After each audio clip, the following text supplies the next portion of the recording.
లోకంలో దేనికోసం ఇంతలా ప్రయాసపడుతున్నావు? ఒక్కసారి ఆలోచించు. నీ ఊపిరి ఆగిపోగానే అప్పటి వరకు నిన్ను ప్రేమతో పేరు పెట్టి పిలిచిన వారే నీ శరీరాన్ని శవమని పిలుస్తారు. దేవుని వాక్యములా సెలవిస్తుంది, నరులారా మీరు మట్టికి తిరిగి వెళ్ళెదరు అన్న వాక్యం మనకు జ్ఞాపకం చేస్తుంది. ఈ దేహం శాశ్వతం కాదు. నీ అందం, నీ హోదా, నీ కులం, నువ్వు కూడబెట్టుకున్న ఆస్తి ఇదేది నీ మరణాన్ని ఆపలేదు. నీవు మరణించాక ఆ శరీరాన్ని ఎక్కడ పెట్టాలి, ఎలా పడుకోబెట్టాలని మాత్రమే లోకం ఆలోచిస్తుంది.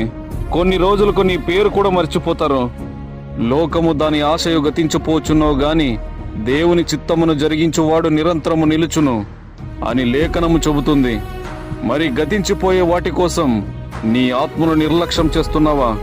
మట్టిలో కలిసిపోయే ఈ శరీర సౌఖ్యం కోసం పడుతున్న ప్రయాసలో మరణం తర్వాత నీ శరీరాన్ని విడిచి వెళ్లే నీ ఆత్మను గురించి ఎప్పుడైనా ఆలోచించావా? ఆ ఆత్మ పరలోకానికి వెళ్లేలా సిద్ధపడ్డావా? ఒక మనుష్యుడు లోకమంతా సంపాదించుకుని తన ప్రాణమును పోగొట్టుకుంటే అతనికి ఏమి ప్రయోజనము? అవును, నీ ఆత్మను రక్షించుకోవడమే నీ మొదటి బాధ్యత. దానికి ఒకే ఒక్క మార్గం, యేసుక్రీస్తు. ఆయనను నీ సొంత రక్షకునిగా అంగీకరించు. పరిశుద్ధంగా జీవించడం, ఆయన చూపిన ప్రేమ, దయ కలిగి మనల్ని ద్వేషించే వారిని కూడా క్షమిస్తూ సత్క్రియలు చేస్తూ సాగిపోవాలి.